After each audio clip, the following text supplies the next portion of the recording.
დაპირებისამებრ გთავაზობთ ინფორმაციას ცხოველების, ფრინველების, თევზების და მათი ჯანმრთელობის შესახებ. ასევე მოვლის და ფსიქოლოგიის თემაზე. სალმონელოზი. სალმონელოზი არის ინფექციური დაავადება, რომელსაც იწვევს სალმონელას გვარის ბაქტერიები. ეს ბაქტერიები ფართოდ არის გავრცელებული გარემოში და შეიძლება დააინფიციროს როგორც ადამიანები, ასევე ცხოველები, მათ შორის შინაური ცხოველები. სალმონელოზით შეიძლება დაავადდეს მრავალი სახეობის შინაური ცხოველი, თუმცა ზოგიერთი მათგანი უფრო მგრძნობიარეა ამ დაავადების მიმართ, ვიდრე სხვები. ყველაზე ხშირად სალმონელოზი გვხვდება ფრინველებში, განსაკუთრებით ქათმებში, ინდაურებში, იხვებსა და ბატებში. სალმონელოზი ფრინველებში იწვევს სერიოზულ დაავადებებს და მნიშვნელოვან ეკონომიკურ ზარალს იწვევს მეფრინველეობის ფერმებში.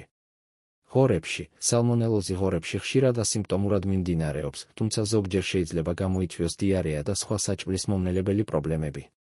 მსხვილფეხა რქოს ან პირუტყვში, ბოები განსაკუთრებით მგრძნობიარეები არიან სალმონელოზის მიმართ. ინფექციამ შეიძლება გამოიწვიოს მძიმე დიარეა, დეჰიდრატაცია და სიკვდილიც კი.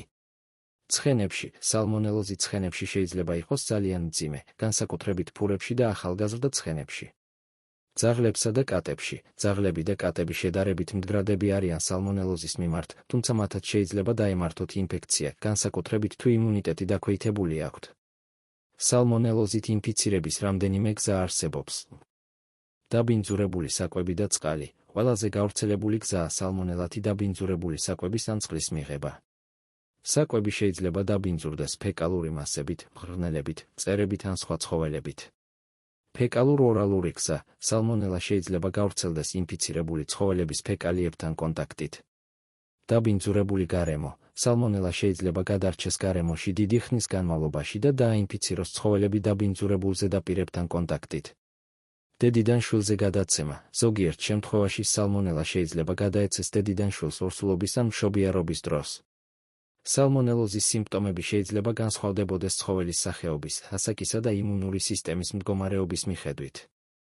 ზოგადად სალმონელოზის სიმპტომებია: დიარეა, ხშირად სისხლიანი და ლორწოვანი, ცხელება, სხეულის ტემპერატურის მომატება, მადის დაკარგვა, უარი საკვებზე, დეჰიდრატაცია, გაუწყლოება, რაც გამოიხატება პირის სიმშრალეში, თვალების ჩაცვენასა და კანის ელასტიურობის დაკარგვაში.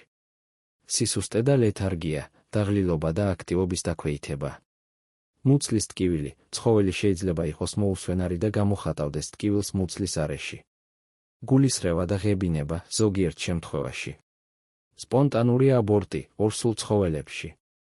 სიკვდილი, მძიმე შემთხვევებში, განსაკუთრებით ახალგაზრდა ცხოველებში. სალმონელოზის დიაგნოსტიკა ხდება შემდეგი მეთოდებით. კლინიკური ნიშნების შეფასება, ვეტერინარი აფასებს ცხოველის ზოგად მდგომარეობას და არსებულ სიმპტომებს. ფეკალური მასის ანალიზი, ფეკალურ მასალაში სალმონელას ბაქტერიების გამოვლენა. სისხლის ანალიზი, სისხლში ანტისხეულების გამოვლენა სალმონელას მიმართ. ბაქტერიოლოგიური კულტურა, სალმონელას გამოყოფა ფეკალური მასიდან ან სხვა ბიოლოგიური მასალიდან და მისი იდენტიფიკაცია. პათოლოგიური ანატომია, გარდაცვლილი ცხოველების ქსოვილების გამოკვლევა სალმონელას არსებობის დასადასტურებლად. სალმონელოზის მკურნალობა მიზნად ისახავს ინფექციის აღმოფხვრას, სიმპტომების შემსუბუქებას და ორგანიზმის დეჰიდრატაციის პრევენციას. მკურნალობა შეიძლება მოიცავდეს შემდეგ მეთოდებს. ანტიბიოტიკები. ანტიბიოტიკები გამოიყენება სალმონელას ბაქტერიების გასანადგურებლად. თუმცა ანტიბიოტიკების გამოყენება უნდა იყოს რაციონალური, რათა თავიდან იქნას აცილებული ანტიბიოტიკორეზისტენტობის განვითარება.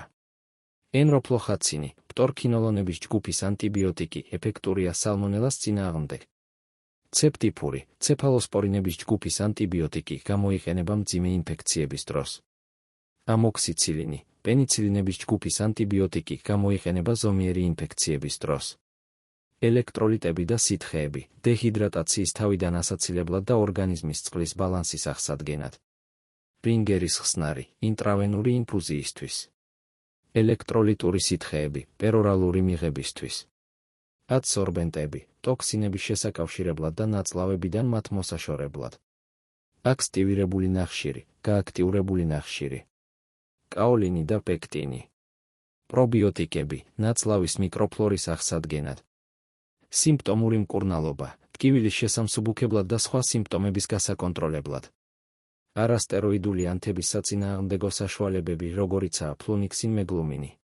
სალმონელოზის პრევენცია მოითხოვს ყურადღების მიქცევას ბიოუსაფრთხოების ზომებზე და ჰიგიენის დაცვაზე ფერმაში. ჰიგიენის დაცვა, რეგულარულად გაასუფთავეთ და დეზინფექცია გაუკეთეთ ფერმის შენობებს, აღჭურვილობასა და საკვების შესანახ ადგილებს.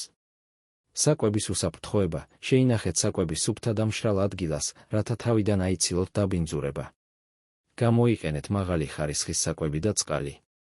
მღრღნელებისა და მწერების კონტროლი, გაატარეთ მღრღნელებისა და მწერების კონტროლის პროგრამები, რათა შეამციროთ მათ მიერ დაავადების გავრცელების რისკი. ახალი ცხოველების კარანტინი, ახალი ცხოველების შემოყვანისას მოათავსეთ ისინი კარანტინში მინიმუმ 2-3 კვირის განმავლობაში, რათა დარწმუნდეთ, რომ ისინი არ არიან ინფიცირებულები. ვაქცინაცია, ზოგიერთი სახეობის ცხოველისთვის არსებობს ვაქცინები სალმონელოზის წინააღმდეგ. გაიარეთ კონსულტაცია ვეტერინართან ვაქცინაციის საჭიროების შესახებ. ბიოუსაფრთხოების ზომები, შეზღუდეთ ფერმაში ვიზიტორების რაოდენობა და დარწმუნდით, რომ ყველა ვიზიტორი იცავს ჰიგიენის წესებს, მაგ ხელების დაბანა და მცავი ტანსაცმლის ტარება. ფეკალური მასის რეგულარული ანალიზი, ჩაატარეთ ფეკალური მასის რეგულარული ანალიზი, რათა დროულად გამოავლინოთ ინფექცია და მიიღოთ შესაბამისი ზომები. ტრენინგი პერსონალისთვის, ჩაატარეთ ტრენინგი ფერმის პერსონალისთვის ჰიგიენის და ბიოუსაფრთხოების წესების შესახებ. ეს რჩევები დაგეხმარებათ სალმონელოზის პრევენციაში და თქვენი შინაური ცხოველების ჯანმრთელობის დაცვაში. დასვით თქვენი კითხვები კომენტარებში. ასევე მოგწერეთ, რის შესახებ გსურთ მოგიმზადოთ ინფორმაცია. არ დაგავიწყდეთ, გამოიწერეთ ჩვენი არხი, რათა შეიტყოთ უფრო მეტი ინფორმაცია.